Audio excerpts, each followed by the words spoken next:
If anyone's interested in like kind of building social media numbers, there's a formula, and it's really easy to remember. It's the 4 E's. Yeah.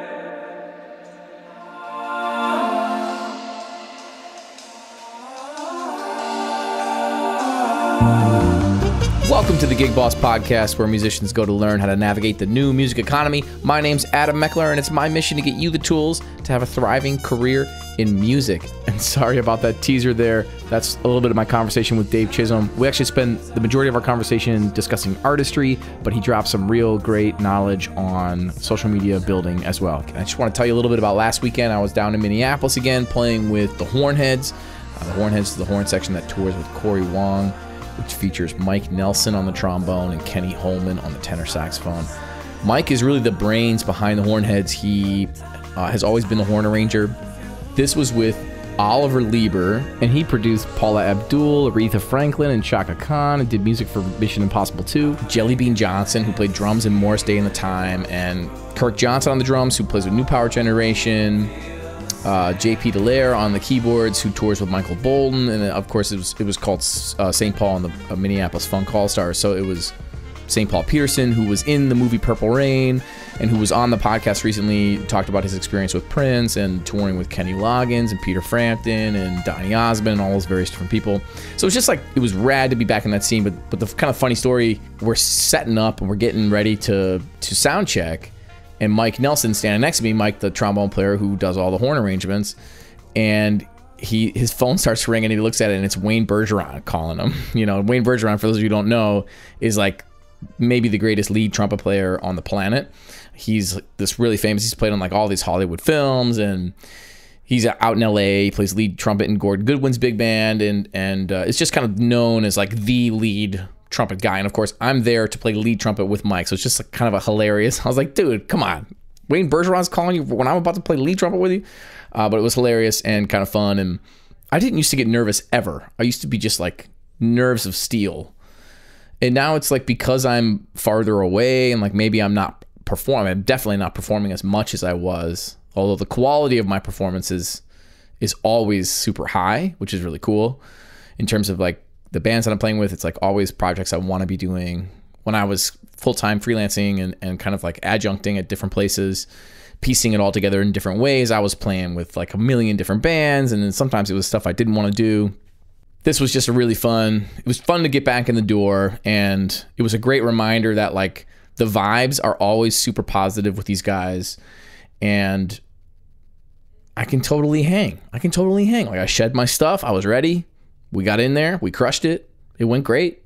It was super fun. Everybody was there to have a good time. There's just not a reason to worry when you're prepared. And generally, like, preparation is the anxiety killer, you know?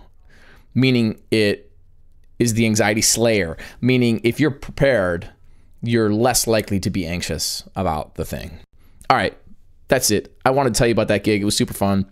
But today, I've got Dave Chisholm on the show. Dave is this amazing artist. He's an amazing artist, both as a musician in a couple of different genres and as a comic book artist. He's a comic book artist. And one of the things that we talk a lot about in the podcast, and one of the things that I want to highlight getting to this conversation, is how Dave has combined all of his various different interests and put them into one place, and has sort of become one artist of many disparate influences.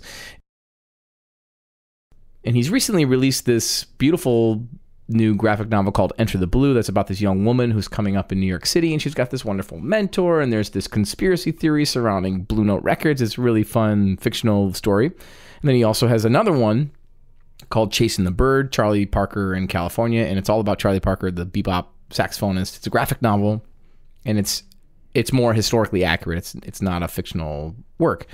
So Dave has found a way to combine his love of music, his passion for jazz, his passion for black music, and his passion for comic books into a really successful venture. And so I wanted to really highlight that part of him and his story in our conversation. It's a long conversation. We cover a lot of ground. We talk about the racial impact of being a white dude who's writing about black stories in his comic books, and what he has to learn in a situation like that, and maybe what all white dudes have to learn from his stories. And I think there's a lot there that's meaningful and interesting, and there's all kinds of stuff we cover. It's really wonderful. So without further ado, this is my conversation with Dave Chisholm. Dave, thanks for being here to talk to me, man. I appreciate it. Thanks for having me, Adam. I'm happy to be here. Awesome. So I first learned of you with your album Radioactive, 2010. Yeah, it's been a minute, man. It's been a minute, and at that time it was like I was making big band music, and I was hip to like Maria Schneider and John Hollenbeck and Darcy. Yeah, 2009 maybe was when Infernal Machines was released. Sounds about right. Yep.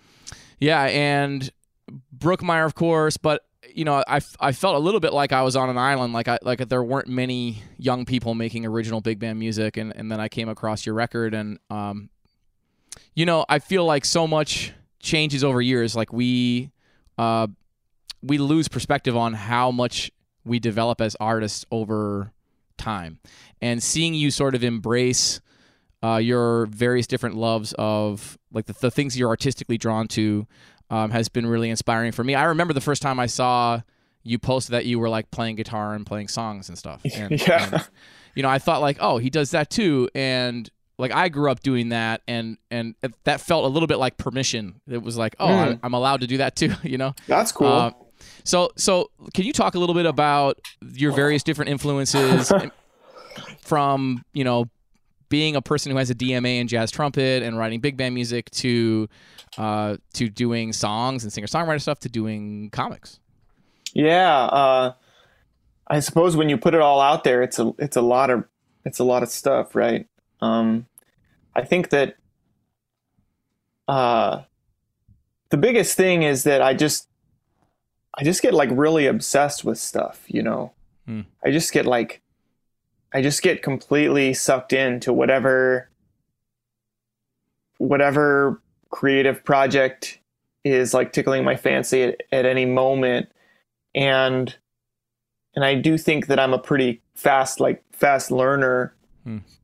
And I have a pretty analytical kind of mind, especially with regards to process. So, it's that kind of thing that some people see like a piece of art or hear a piece of music and just hear like, or see like, think to themselves, that's unattainable. And like, I'm not saying this makes me special or anything like that, but I've never, because I think you're the same way. Like I've never heard anything or seen anything and been like, I could never do that. It's always like, you see it and you immediately know the process that went into it. Right. And it's a real like a lifelong examination of process combined with a real like healthy obsession, and then combined with a very strong sense of follow through. Yeah.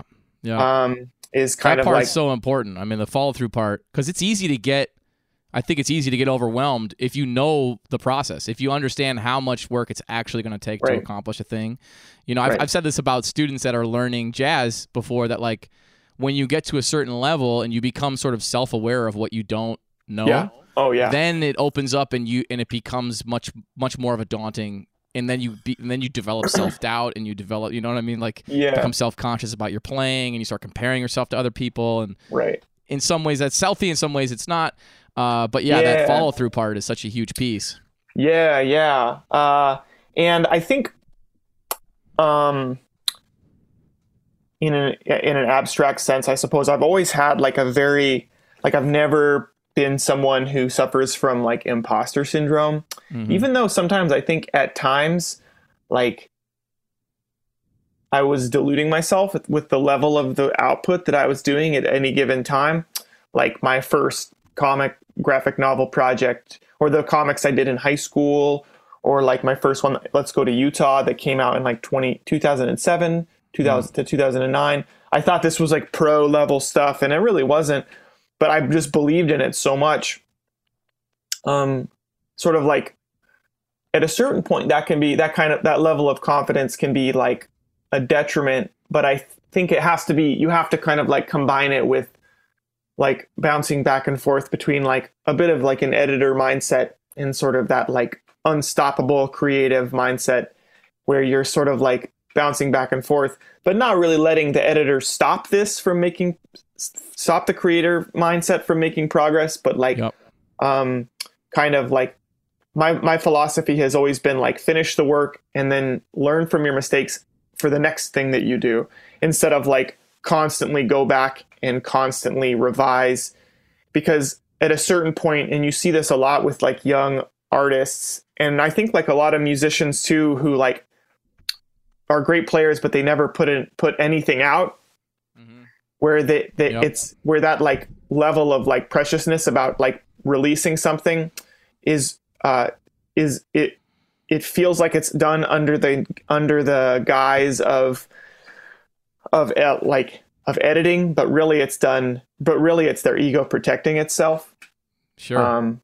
And so yeah, like and then, you know, like I suppose a more straightforward answer to your question would be like I had supportive parents who I was in a household where like there was always music playing, MTV was always on. Like I've said this before, my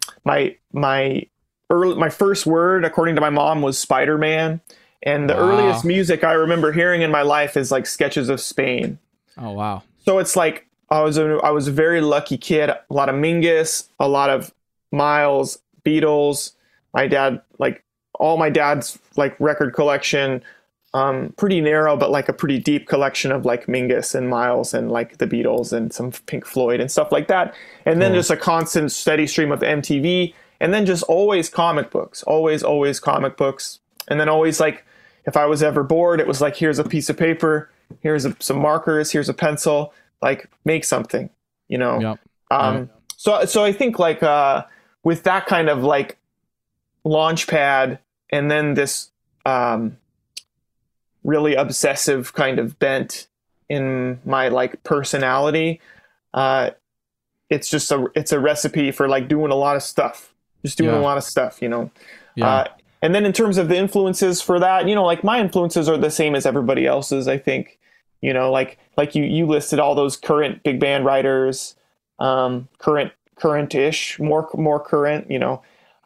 Current-ish now, man, I think. Yeah. I mean, and then, obviously when you listen to like Evanescence, it still sounds current, you know, I mean, it's a freaking incredible record, but you know, and then with singer-songwriter stuff, it's like really learning like a lot of Elliott Smith songs. Like he's someone whose songwriting I really, really admire.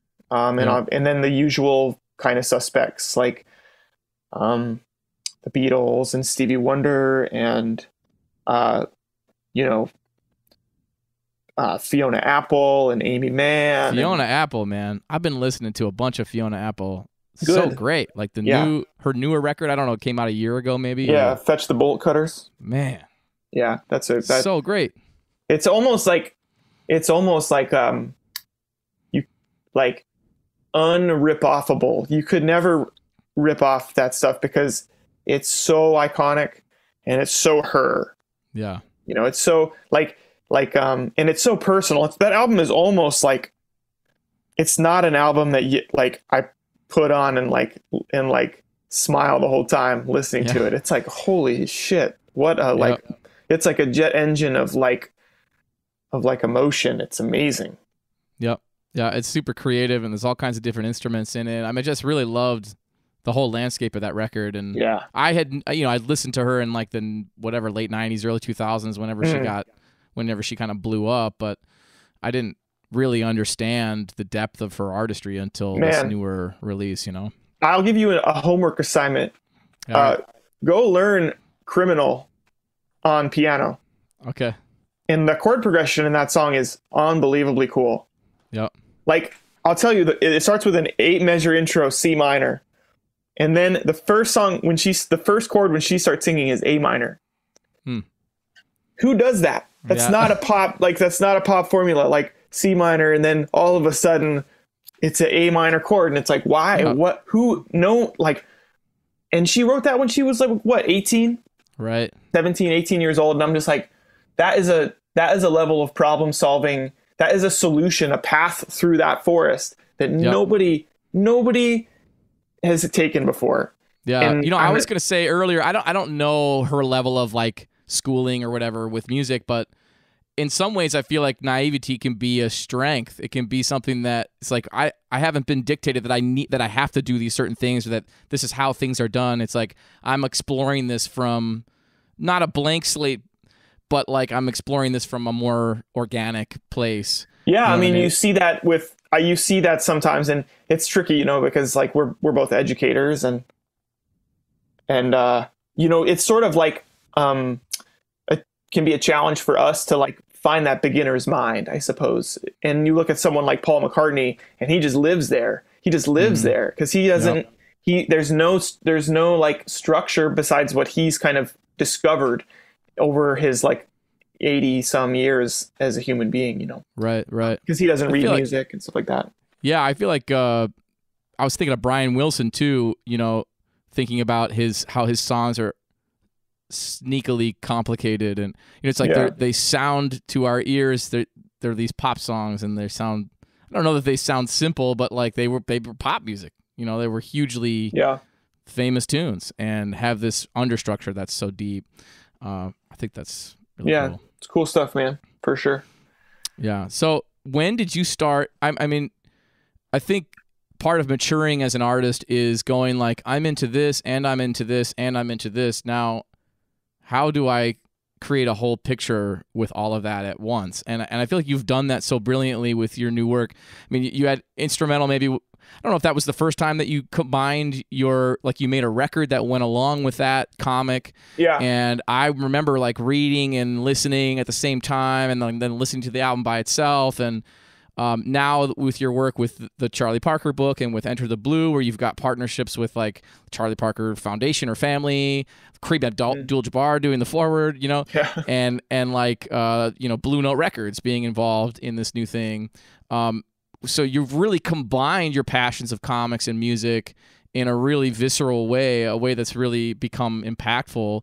And I don't know that like if you had been approached by, if you'd been like, I want to do this Charlie Parker novel 10 years ago, like you maybe weren't even ready for that, right? Like it's like, oh no, yeah, you had to make those early comics, that and like learn from those things before you could have taken on projects like this. Could you talk about the process of these projects coming about a little bit? Yeah, totally. Well, while I was working on my master's degree and my doctorate, I kind of had this like fantasy about making this graphic novel that had a soundtrack, sort of like this like all-encompassing work, right? That was like boundary breaking and everything. And so when I finished my doctorate, I just did it. I just kind of like, I was luckily underemployed at the time, just doing some gigs and like working a very part-time kind of job. And it gave me the time to dive in. And then I pitched it around to publishers, and like only one publisher expressed any interest, and it was Z2 Comics. And they hadn't done any music related books before that. They sat on it for several years because they had some like ups and downs. I think they had like one of the like partners in the company like bailed, and it almost like closed up and everything. So it took I pitched that to them in 2014, and it didn't come out until 2017. That was an eternity. Wow. It was an eternity to sit on this completed, fully mixed album, like everything, just like sit on it and just be like, ah. Yeah. And during that time, I kind of like felt I had like a, for better or worse, I felt like sort of like frustrated with the jazz world and like the music ed world for some kind of real reasons and some kind of like made up reasons, I suppose, in hindsight, And so I started just playing a lot of music with like singer-songwriter stuff, which I hadn't done since around 2007, like 2005 to 2007. So it's like always kind of bouncing back and forth. And I put a lot into this singer-songwriter project, and that project had an album that came out about a month after Instrumental came out, just so happened that these two projects came out in 2017, a month apart. And the singer-songwriter album came out, and I'm still believing, I think it's a good album, but nobody cared about it. It was like it was almost like aggressive, like aggressively disinterested in this thing. Like we couldn't get any like press. We couldn't like nothing. It was just very frustrating. It was a different time than it is now. Like getting on a Spotify playlist was like, there was no path to do that back then. Yeah. And no excuses. I mean, that's the way it goes sometimes. Right. And then a month earlier, the instrumental came out, and it felt like everybody loved it. It felt like, oh man, there was so much positive press for that book. It was like, I would say for like a debut graphic novel, met with like a lot of like love from the comics community and from my friends and you know, like, and from people who I didn't know, you know. And in that moment, I was like, I could be really pissed off right now, because my more recent, more heartfelt project is like just a yeah. And then this other one that I did years ago is like this, and I was like, but hey, like this is an opportunity. So in that point, I kind of was like, I have to put more creative. I had been doing like freelance comic work in those 3 years, just like off on and off for friends and kind of collaborators and stuff like that. And in that moment, I was like, I have to do another book. I have to put some thought into it and everything like that. And I did a bunch of work, and I made another comic book that's not music related called Canopus. That's a sci-fi book. And then while I was just finishing that up, Z2, who since they did instrumental had totally pivoted to music related graphic novels, like 90% of their books. Because of your honestly, release, you think? No. I think my release planted an idea, but the one that really did it was they did a book that was in collaboration with one of the members of the Black Keys. So it's a much more marketable book, right? Yeah. And instrumental in that book came out a month apart. My book came out in May of that year, and then it's called Murder Ballads came out in June of that year. Of course, that one sold a lot more than mine did. Mine was the first. I mean, and it sort of like made them think like, this is a real angle that nobody's dealing with. And so they did a lot of wheeling and dealing. They did like a book with Sturgill Simpson, who is a country, kind of old school country guy who I really like. And then they like have deals with these various management teams and music entities. And one of them is the management team, the estate management team that manages the Charlie Parker estate. And they got like a deal for that book. And then they were like, we know just the guy to do it. And they contacted me. So I hadn't really been in touch with them in a few years. And I was like, yeah, let's do it. Let's do this. And I knew how big of an opportunity it was. So that was, here's the book, Chasing the Bird. And it has like you said, it has a foreword by Kareem Abdul-Jabbar, which is a really beautiful, was really awesome. Yeah. So did they work out the foreword from Kareem? Like, I knew that he was a jazz lover from watching like interviews with Magic Johnson talking about him playing jazz in the locker rooms. And honestly, I don't know who wrangled it. I think I feel like it was people at the publisher, but at least for that book, I was pretty separate from dealing with. I just like was the creative stuff and I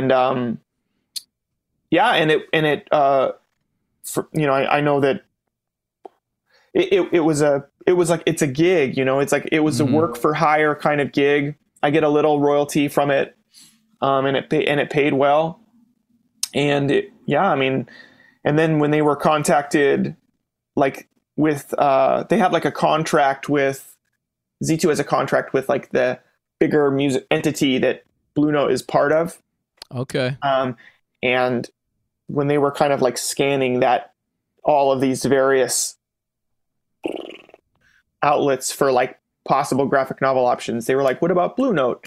And then this book, my new book, Enter the Blue, came to be. And the story behind this one is really interesting because I thought they wanted a nonfiction book. And so I was in the pitch meeting on Zoom like this, and Yeah. I'm giving my pitch for this really cool, like kind of coffee table book that's like also a graphic novel about the history of Blue Note Records. Mm-hmm. And I could see everyone's face just kind of like bored. Not really Yeah. good.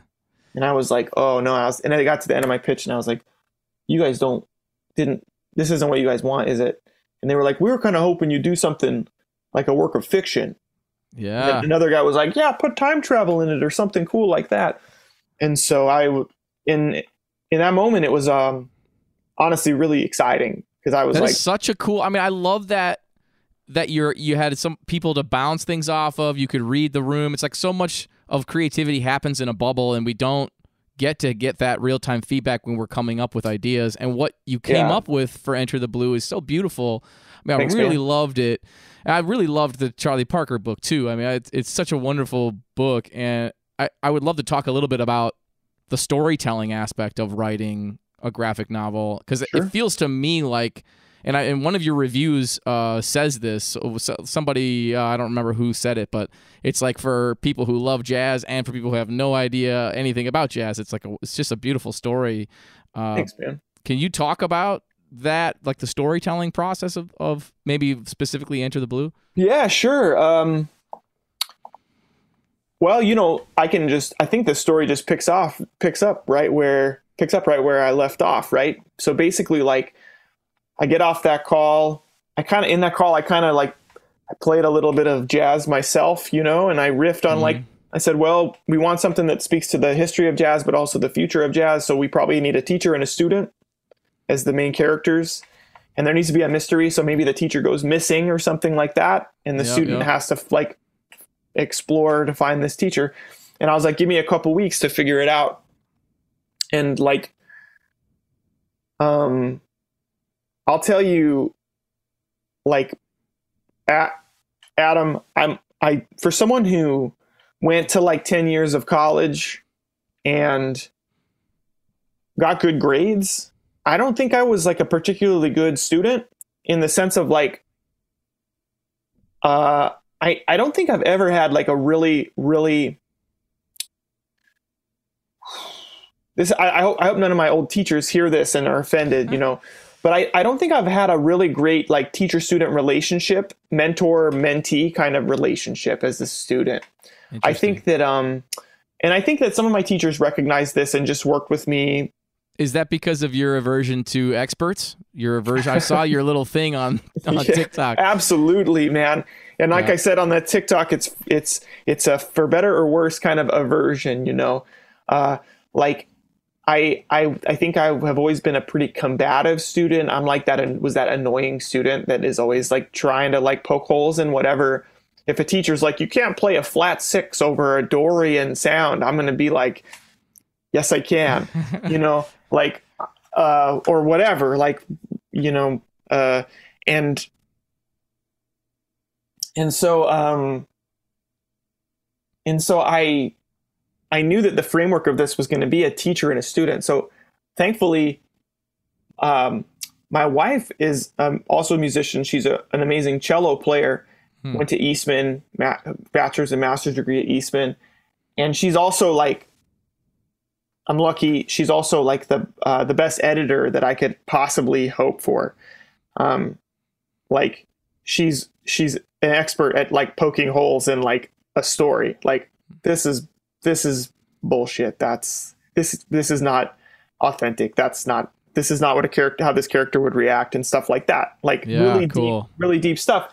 And she has a really great relationship with her old teachers from Eastman. It's a married couple, right? Steve Doan and Rosemary Elliott are both cello teachers at Eastman, and they're a married couple, and we see them like pretty frequently. They're like friends of ours, right? Wow. Even though Elise graduated like 10 years ago or something like that, or like like 10, I think 11 years ago, where she's still in touch with them. And I was like, man, so I really modeled a lot of that relationship between this, like the main character, Jesse, and the teachers on Elise's relationship with her old teacher. Cool. and the kind of support that she's gotten and everything like that. And then for this one, it was like, I suppose in terms of just process, it's kind of like, I suppose the way I think about this stuff is I start with like a theme or like an idea. And you know what the theme is in this book. Like it's the Thelonious Monk quote, right? That's the theme of the book. Yep. For the Charlie Parker book, the theme is really that like, it's rooted in that like fable from the opening of the book with the elephant and the blind men, right? Yep. And then you let that theme like inform as much as you can. It's obviously different with a nonfiction book, right? Especially a nonfiction book that's really a really short span of time.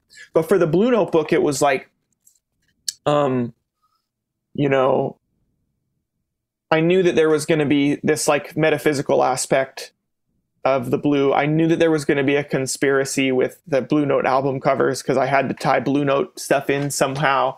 And I wanted it to kind of be this like very fun, wacky kind of like conspiracy theory about the history of Blue Note.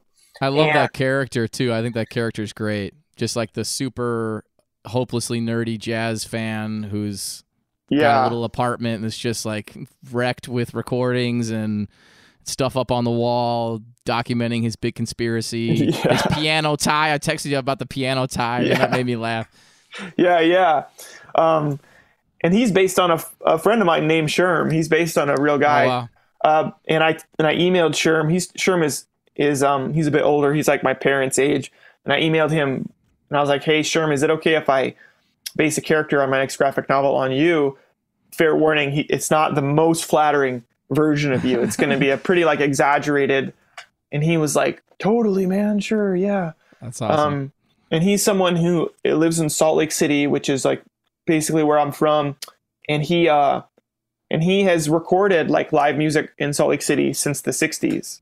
Wow. And he has like hours and hours, like days of recordings of like music that nobody else in the world has. He's the only person that has like probably like recordings of like Jimi Hendrix playing at like the University of Utah, you know, or like recordings of like back when jazz musicians used to tour a little bit more, like every single like especially like underground, especially free jazz, especially outside like left of center stuff. Yep. There's a great Nels Cline performance that was done in like this old garage that I was at the performance sitting on the floor, and it was like one of the best performances I've ever seen. And I have a recording from Sherm of that gig, and it's like this is a very precious, special thing. So anyway, and so I knew I had all these elements. I knew that the main character was going to be like facing her anxieties about performing. Yeah, I could really. I mean, all that stuff. I could really identify with those. She hears Spain, and I don't sound like that. That's not. He's so good. I can't sound like all the self doubt and the second guessing, and I never quit. But I mean, it's like it's hard not to compare yourself to other people. It's a losing battle. Yeah, there's like a legend of a student at Eastman who, when he finished his recital, his senior recital, as an undergrad student, he sold his trumpet to the highest bidder in the audience, and he like just quit in that moment. Wow. Yeah. That actually happened? I mean, my friend Aaron says it happened, and so there's like a 50-50 chance that it happened, I think. It's legend, yeah. Okay. It's a legend, But shoot, man, like a lot of people, like even I look at my own career, like I still am a trumpet player. I mean, I have my horn like literally like right here, Yeah. But like all the comic work and the teaching work has allowed me to like take the most cautious route through the COVID epidemic and just like say I'm not performing for this. And I haven't played a gig. I've played like 2 gigs in like 2 years. Wow. And it kind of sucks. I really miss it. But I could even say like I'm one of those people that like I got my doctorate and then I quit. But it's like that's not really exactly what happened. you kind of have to follow opportunity as it shows up and everything like that. Yeah, and of course you're still using all the things that you learned in the work that you're doing. I mean, there's like so much information that, like, when I'm reading Enter the Blue, like I'm almost tearing up talking about it because it was like I could really identify with the character, and it felt like, man, nobody else could have written this book. Somebody who has to have experienced some of this stuff has to have had written this book, right? It couldn't have been somebody from outside who didn't go through a whole bunch of schooling to learn about jazz and then try to grind it out gigging and travel around and try to make records, try to get people to listen to them. You know what I mean? Yeah. I mean, I don't think it's well, I appreciate that first off, and I think that obviously with the small confines of this much space, like there are some like aspects, like would they be able to get a regular residency at a venue in one day? No, that would never happen in a big city. And we're assuming they're in New York City. Would she be able to afford to live in a 1-bedroom apartment by herself in New York City on like a teacher salary, band teacher salary? Maybe it's a private school that she's teaching at. Maybe it's not a public school and it's like a little bit more posh. Maybe she has a wealthy family. I mean, like, let's be real. There's a lot of people who are playing music in New York City who are like, I did have that thought floating, we don't really get much of her backstory besides her backstory as a performer. Either way, like, I appreciate that. And like, and I will say that like, this book is a little bit of a reaction. I think all of these books that I'm making are a bit of a reaction against jazz related media, that like jazz movies and other comic books, because they are out there, that like really try to get it right sometimes, but really don't, but still miss a lot of it, and like don't like show a real lack of like curiosity about how the music changes you and the actual process of like learning how to do this and the history and the history behind it. It's almost all like surface level mystique about it. Totally. And sort of like this. I mean, Whiplash. My brother's not a musician. I remember he called me. He's like, "Man, I loved Whiplash. It was so awesome." And I was like, "Dude, I had to turn it off. Like, I couldn't even watch it. They were using it was like simple shit, like the wrong terminology, calling lead tenor first chair. You know what I mean? It's like, we say first chair in band. We don't do that in jet. It's like simple things that they could have gotten right. It's like, yeah. I mean, I didn't want to mention anything by name, but you went ahead and sorry. No, it's fine, man. It's fine. I mean, I saw that movie in the theater, and I was like, on one hand, I can recognize why it's such an effective movie. It's a sport movie, right? It's a sport movie that's instead of a punching bag, it's a drum set. You know what I mean? Yep. Like, and there are occasionally some educators that can be, there are educators who can be abusive. You know what I mean? Yeah. But I think that the real missed opportunity is sort of like the camaraderie, not just the competition. Like jazz music, it's sort of like all of these, so many pieces of jazz media just get so caught up on like the competitive aspect of it. And I'm just like, look, I love this quote from like Shirley Chisholm, the politician from back in the day. She said, like, everyone's path is different. Boiling water softens a potato, but it hardens an egg, right? And sort of like for some students, that competitive aspect is good. It helps motivate them, and they need it. And for other students, like it's just crushing. Yeah. It's terrible. Yeah. It's bad for them as an artist. It's bad for them in every way. It's bad for their mental health. It's terrible. And like as a teacher, like we can't have, it's not one size fits all. You have to look at a student and say, this student is not going to thrive if we focus on the competitive aspect. And and like and all these pieces of media, or so many of them, are missing the hang, the cooperative aspect, the hang, the like listening to records, the like endless like deep listening and talking about it with your friends and going to hear music with your friends, and like, and the healing aspect of it as well. It's not just like tortured artist stuff. Like watching like Bird, the movie Bird. It's like you would think that playing music was like absolute torture for Charlie Parker, when it's like, man, like music was an escape. It's very clear like that music was an escape for this guy who was carrying like the weight of the world on his shoulders and didn't have the tools to deal with that. Yep. You know? Yep.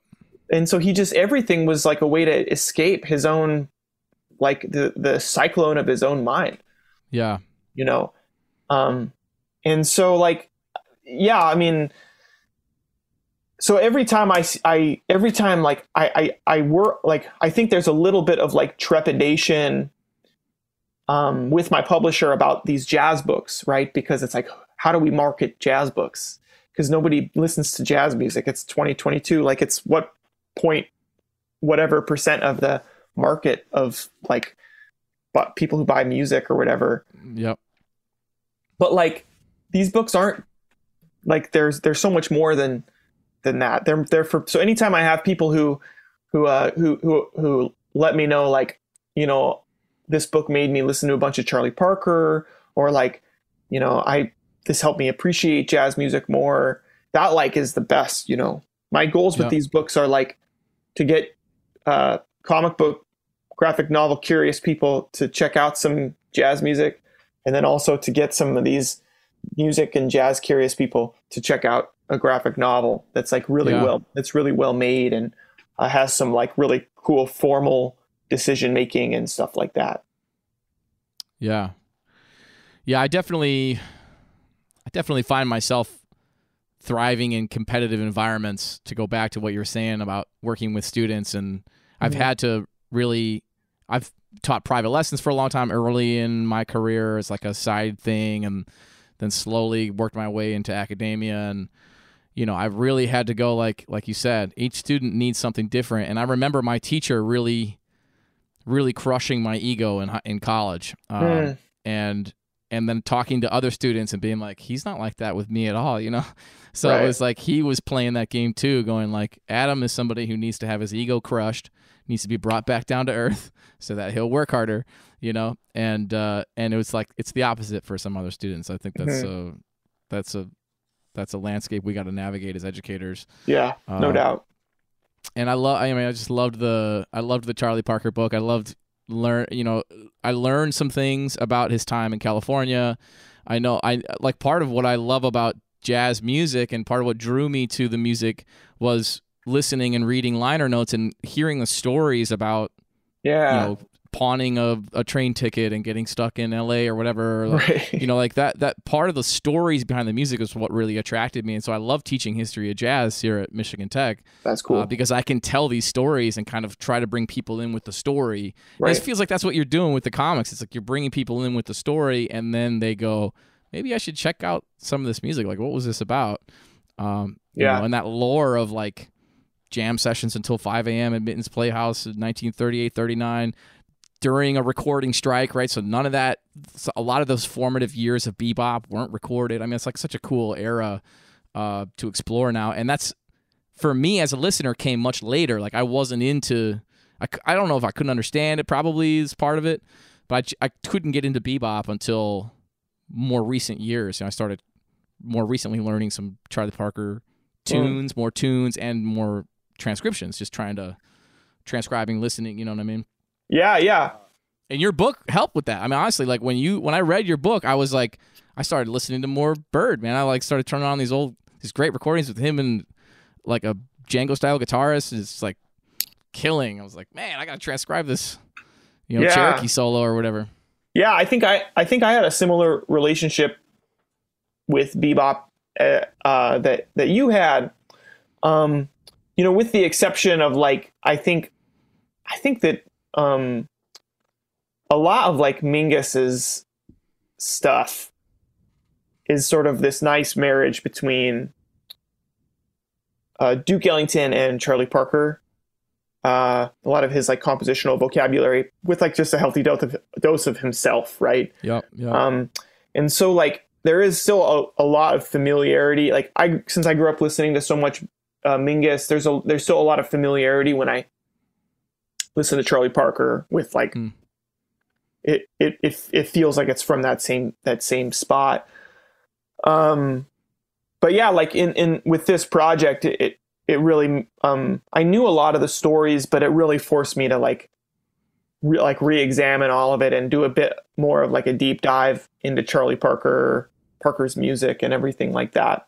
So could you talk a little bit about being a white dude telling stories about black music? And these are like historically black stories, and I think they're important and they're beautiful, and I love reading them and be like that.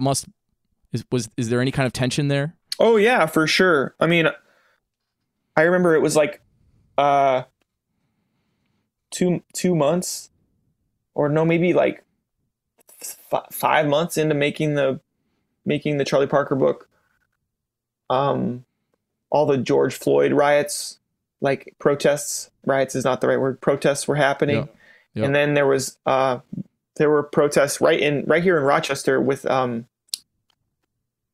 Daniel Prue when he was murdered by the police here, a black man here, and so it was really in the forefront of like my head. Like, is this I want to like do get this right, you know? There's like a lot of pressure, which is good. Like it's a good thing. It's not like, I'm not saying that like woe is me because there's so much pressure on me. No, it was like this is how it should be, right? Yeah. I mean, and especially, and like for that book, it's like sort of like nonfiction. It's like in that space of like historical fiction, nonfiction. There's obviously a lot of like poetic license taken with the book. For that book, I had a couple, like 3 different people as like sensitivity readers. Yep. They're listed in the back. One is a Rochester-based musician, or I think she's until recently named Avis Reese. If you're familiar with Danielle Ponder, who's like blowing up right now in the music world. I gotta check that out. She's this incredible like singer songwriter who is an ex like public defendant. She's like a lawyer from Rochester, and she's like she's opening for like Marcus Mumford right now, like on tour. Wow. And Avis, who was one of the people that were kind enough to read through the Charlie Parker script, she's the music director for Daniel's band, which is kind of wild. And then Chris Johnson, the trumpet player from Detroit. Yeah, Chris was on the show handful of weeks ago. Yeah. I love that dude. And then he's awesome. And then a good friend of mine who tragically passed away from COVID. Named Isaiah Smith, who was this absolutely brilliant piano player from Salt Lake City, and he went really above and beyond. We had like several very long conversations about the script of this book, and so I really owe a lot to him. And it really bums me out that he never actually got to see the final book printed. It's kind of it's just super sad. Like, so yeah, like that. I mean, that's part of the process. And then it's sort of like with a nonfiction story, it's like just the things that need you. Like you can't. Like I think it would be a misstep to not talk about like race in a piece of media about jazz music. Yep. How could you not? I mean, like, I get feedback from my jazz history students all the time. They're like, stop being so political. I'm like, I'm not being political. I'm just telling you what happened. Just presenting the facts of history, man. Yeah. And with the Charlie Parker book, there weren't a lot of jazz musicians back then who were really outspoken about race in like publicly. Yeah. And so there was a little bit of like sort of putting myself in that spot, and sort of like I probably did use a lot of contemporary language in that book, in some of those scenes, but and I knew that scene, like it comes up throughout, like a thread throughout the book, but there's the one scene in particular where he's talking to William Claxton, who's like a photographer, and they have this conversation, and it's really kind of like from William's point of view, and he's this sort of young, naive, like white guy who just happens to have Charlie Parker over at his parents' house for the weekend. Mm-hmm. And it felt like a good spot to like have that conversation there, because in a lot of ways, like, like I can speak from like that naive white guy point of view a lot. It's a lot more like I've had conversations like that with friends of mine over in my life. And then as far as like with Enter the Blue, I think it's just this is a work of fiction with a few historical figures who show up. Yeah. And with this one, it's kind of like just being matter of fact. Like it's like this is Black American music. Like so the characters, like all like it comes up again and again. Like Sherm says it, and and I think like it comes up in those conversations, and then like at one point it comes up a bit more overtly in one of the kind of like her journeys into this metaphysical realm, where she meets a historical jazz musician who is someone who did like struggle with like drug abuse and lots of problems in her life, and thinking about like what this music would mean to someone who's struggled with like racism and all of these and then all of these cascading problems as a result of that one thing. Really, like when you look at it's really like a cascading a bunch of problems that really originate with like systemic and overt like racism that this person she was directly targeted by the FBI, like by the federal government. And also she referring to Billy, I assume. But. Yeah, and she's someone who also like witnessed lynchings in her life. Yeah, like the most like awful thing that you could ever experience. Yeah, and so thinking about what this music would mean to someone who's been through so much, like I think that person would be kind of like put off by someone who's just kind of venturing into this sacred space willy-nilly, like without really recognizing the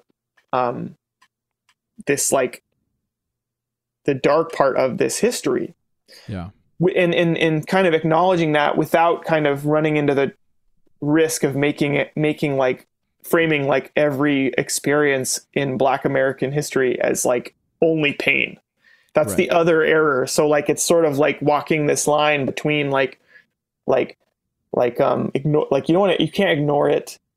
You can't you have to acknowledge it, but like it just feels like we don't need does the world need another like movie about slavery? Does the world need another piece of media about how much racism sucks, how stupid it is, and how shitty it is, and stuff like that? Like by depicting it, is that what we need, or do we need like paths forward that are like, this is a better way, this is a better way? And so finding a way to acknowledge that without having to depict it, finding ways to so I mean I'm always open for feedback. I did get some negative press for the Charlie Parker book because I'm a white guy telling a story of a historic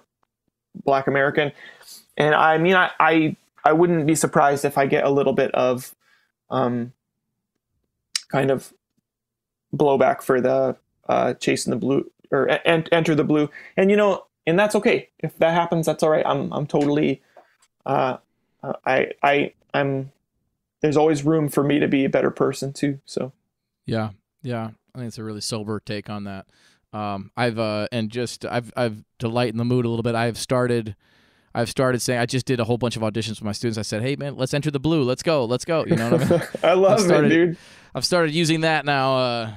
It just came out and I went, oh, they have no idea what I'm talking about. But that's amazing. Maybe I'll explain it.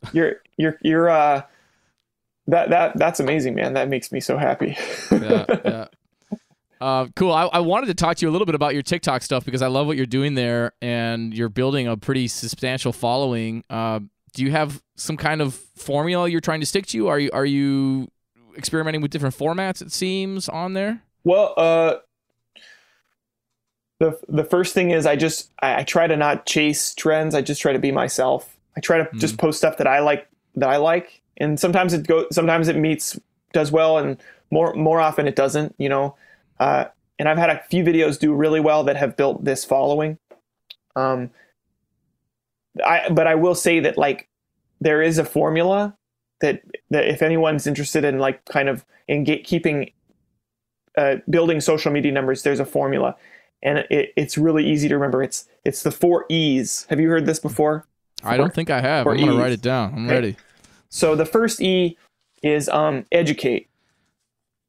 Maybe these aren't in order, by the way. Maybe educate should be the last one, but we'll put educate. We'll just say educate, and this is basically where you take what something that that you think would be helpful for people, and you right away you speak to their need of it. So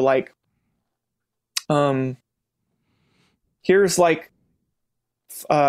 5 ways to make your jazz improvisation not suck, right? Whatever thing. Sure. You try to distill it down, boil it down to its most basic thing. Educate. The second one is engage, right? And this is what's your favorite jazz solo on a non-jazz song? I'll go first. I love Phil Wood's solo on this Billy Joel song, whatever, right? Yep. Or Herbie Hancock on some Stevie track or something like that. Or what's your favorite musical cameo that's unexpected, Yep. And you engage, you ask people to contribute. This is hard to do until you've already built a little bit of a platform, and then the third one is emotion. Right? This is where you tell a little bit of get vulnerable in front of the thing. So I'll say when I was a 12-year-old kid, all I wanted to do was play trumpet, play jazz music, and draw comic books. And I never lost track of that. And now I'm doing this work that's so meaningful to me, and I want to share it with you. And you want to make it so that by the end of the video, people are touched by your story or by a story, Yep. And the last one is just entertainment, right? And this is where you, as musicians, there's really a couple different ways you can entertain. One thing that I've seen a lot of musicians do on TikTok, and this is an area that someone who's really good needs to take over, because it's just people who aren't very good, where they're what would a trumpet solo sound like on this Rihanna song? And then they record, and it's honestly, I feel bad if this dude is listening to your podcast or watching the video, because I hope they are. Because this guy, he has a lot of followers, and I'm that dude needs to work on his vocabulary. He's got a lot of homework to do. Yeah, I've seen maybe the person you're talking about. There are a few people that I've seen that do exactly that, and that's all they do, every video. Yeah, and so if or something kind of the I call it stunt music. If you're good enough at your instrument that you can do something that the layperson will find impressive. Like for me, I can circular breathe and just play eighth notes for like ever, right? Yep. And so I should probably make a video where I do a 3-minute or like a 10-minute TikTok where I just play eighth notes for like 10 minutes on like Cherokee or something like that. Yep. And Trombone Shorty does that, man. He does that on Sunny Side of the Street. He'll just hold a D, and then he'll fall over at the end like, oh, and the crowd will go wild, man. It's like, and of course, Trombone Shorty can back up all of that with everything. But sure, yeah, and it's the same thing with art, right? And the tricky thing about that is that, like, for me with visual art, I have to be very careful to not really become like a performance artist. I want to like make books. I'm not a performance artist. I'll do whiteboard drawings that are time lapses that are really fun once in a while. But like, I don't want to be like I like for my visual art to be something that is solitude, that's personal, it's quiet for me. And as soon as I turn a camera on, it changes the decisions I'm making. Yeah, totally. Totally. It's and inherent.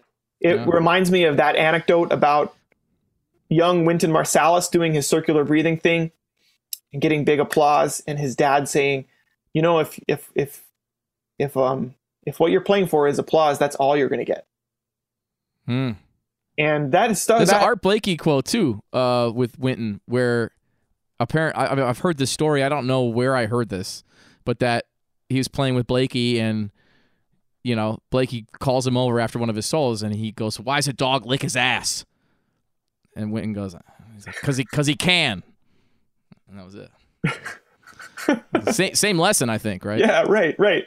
And so like, you know, I think that for anybody listening or any like younger artists or musicians, like be really aware of like why you're doing the stuff you're doing, and try to treat the social media stuff as like a side fun thing that you do and not as the thing that you do. Because as soon as you become like a stunt musician or a stunt artist or like a TikTok performing artist, first off, TikTok doesn't pay well. TikTok is not a sustainable platform for earning money as an artist. Yep. In the way that YouTube can be. The way that TikTok's creator fund works is it's a fixed amount of money that they divide up amongst people who are in the creator fund, which means the bigger the platform gets, the less each person in the creator fund gets per view. It's really stupid. Interesting. And they're not increasing that creator fund as more people are creating. At last I heard, they're not. So like really we should all be using, if we want to talk, like I know you talk marketing and all that stuff on your podcast quite a bit. If we want to talk about that, like all of our TikTok accounts should be funnels to somewhere else. Right. And TikTok has recently started noticing that people are using it that way. And basically now, if the algorithm catches the words link in bio, it will shut your video down and delete it. Wow. So like, you know, it's this constant like thing where like you want your media to reach people. You want to build an audience that you can like. It's gross to put it this way in such a capitalist way, but that you want to like monetize. You want to like be able to get like $10 from your like 10,000 people like every year, right? Or $100 from your 1,000 people every year. Yep. And so like TikTok is not a way to do that, but it's a way to like it's definitely the way that I found it's the best platform for building an audience of new people, like for sure. Yeah. I've heard of a lot of people where if their song becomes part of a trend or their song blows up, then their numbers will increase significantly on Spotify to the tune of sometimes millions of listens, which can pay a significant amount of money. So there's some avenues like that, but yeah, that's still, and of course people that's still that funnel effect, right? Where totally the money they're making from TikTok itself is probably like $20 for like however millions of people using their sound and stuff like that. So Instagram is paying people to make reels now too. A friend of mine who has a really popular account, she just got a message saying like, all right, if you reach these certain numbers, you'll get this amount. And so it's like, make more reels and you'll make money. Right. And it seems a little more significant than what you're saying with the way TikTok pays creators. It probably is, but also like Instagram is owned by Meta, owned by Facebook, and boy, I look at some of the stats on Reels and stuff, and I'm like, these aren't real. This is not real engagement. You know, there's no way a Reel should have like 50,000 views and 3 comments. That's not real engagement. Those are fake. Those are, to me, those numbers feel juiced. We should all be very suspicious of the statistics that we get from that company, because they've fudged them before to build their market share, to make their shareholders happy. So it's like, it's so gross and stupid, man. It's all gross and stupid. I just wish I could just make art and get it in front of people. That's what we all want to do. Yeah, and that's the hard thing, is that like you do at some point, it's like you have to grapple with getting paid. You have to grapple with survival. And it's like, that's why I started wanting to learn more about this stuff with this podcast, is like, how do I get to a place where my art can at least be a substantial amount of income on a monthly basis, so that I can continue to create the art that I want to, you know? And it's like, and where's the intersection between the sorts of things that I want to make and the sorts of things that people want to see and hear? Where's that intersection, so that I am being true to myself, but also I'm serving a population, or I'm entertaining, or I'm whatever. I mean, it's like, there is that aspect to art making. And a lot of jazz musicians like to turn their nose up to that. But dude, Miles put on a show, man. Like, these guys, a lot of these guys were comedians on the microphone, you know. It's like they put on shows in really thoughtful ways. And now we read tunes from real books. We're lazy about talking to the audience about what we're doing. There's a lot of things. I mean, like, on one hand, like, culture, like human culture, all of these cultures, like they're all toxic and horrible, right? Like, on one hand, like, I know that that's probably a very privileged thing to say, as like someone who's just like a straight white guy who basically comes from no culture, right? Because like, what is white American straight guy culture? Like, what is it? Beer. Like, it's beer. I don't drink, Adam. I haven't either in weeks and weeks. I'm trying to quit altogether. That's cool. And so like, it's easy for me to say that, but then at the same time, as artists, like, you have to participate in culture, you know? And I do think with jazz music in particular, like, as a monolith, you know, which is always a great way to talk about a thing, is like one thing, right? But that aside, if we like think about jazz music as a monolith from every level, so like gig saxophone guy who lives in, you know, Boise, Idaho, all the way up to like Joshua Redman or Chris Potter or whoever, like, it feels like there is a reluctance to participate in culture, you know, and to sort of like think about those four E's when they're performing or when they're engaging with people,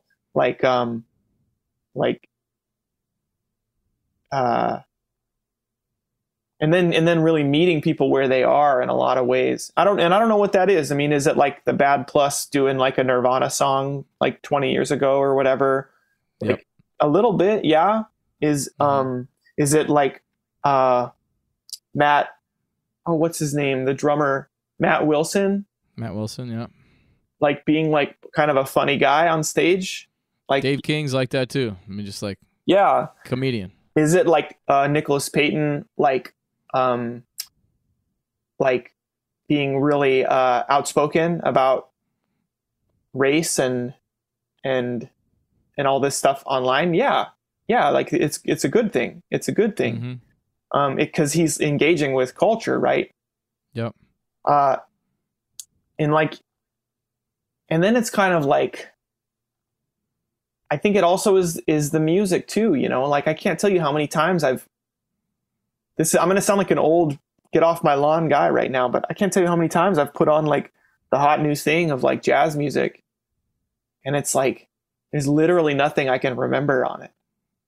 There's literally nothing on it that like I can sing along to, I can remember. It's like, I'm thinking of the new. I really like them a lot. The new Domi and JD Beck record. Did you listen to that? I didn't. Yeah. That's how I've listened to it a couple times through. I can't think of a thing to sing right now. That's on it. I mean, there's like a lot of cool collaborations. I enjoyed the record. We were listening to it when we were on tour with my trio, and we all were like, "There's only so much of this I can listen to before I got to turn it off." Yeah. Whereas like A Love Supreme is like I can listen to over and over and over and over again and hear something new every time. It was and it's not different even approach, but and it's not even about hearing something new. It's also about like a connection to familiarity to people's ears. You know, like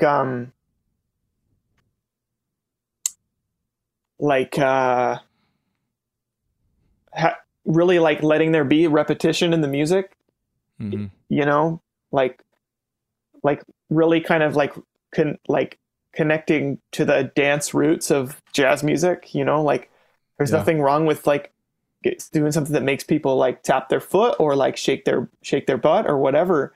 Yeah. Melody too. I mean, like, yeah. And for me, that's the thing, right? For me, like for Dave, like, I just like, I don't understand. Like, it's not just melody, but it's also harmony for that matter. Like, I remember, here's an anecdote. When I was at Eastman, I was doing this arrangement of Alone Together, and it was I did that arrangement during in my first semester there when Bill Dobbins was on sabbatical. Bill Dobbins is like kind of a terrifying teacher to have. He's the guy that everybody's afraid of. He's the guy that knows the most, and he's also the guy that likes the least, right? That he's not really open to new stuff, right? Unless it fits a pretty narrow criteria. And he's earned the right to have that narrow criteria. This is not like intended to say like his way's bad or whatever. But like, I did this arrangement of Alone Together, and at one point it repeats the same like little chord progression like 5 times in a row or something like that. And when I showed him the score and the recording when he was back, he was like, "That's too many times to repeat that." And I was like,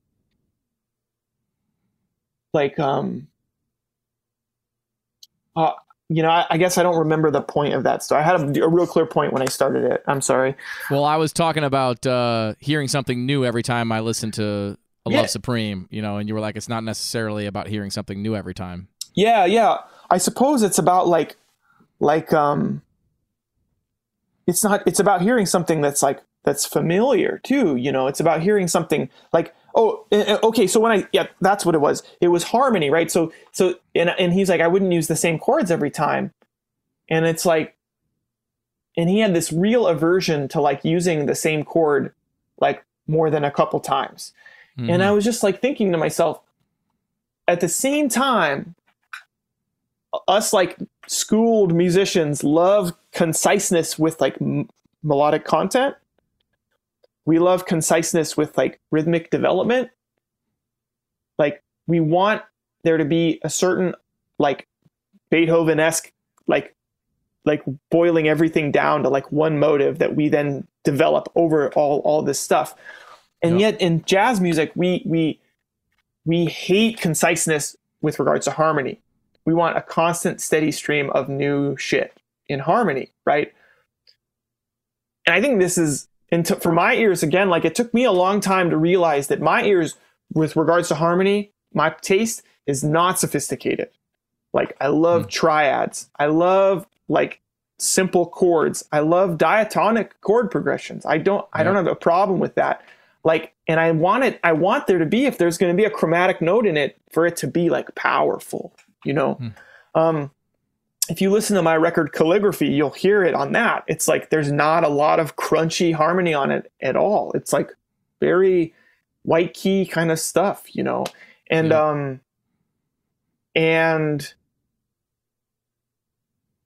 like I think that part of the problem with engaging with culture is also harmony based. I really do think that like clever reharmonizations like